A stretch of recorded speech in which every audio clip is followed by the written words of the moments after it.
Welcome to the goat pen of Kava Jaru Farms. We can see we are here with the headers and our big vet there. Vinsa. Yes.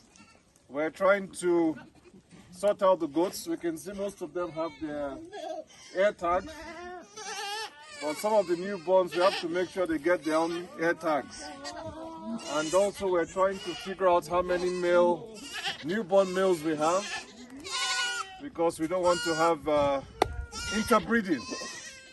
So we might have to separate the male goats in terms of getting rid of them. So anyway, welcome to the goat pen.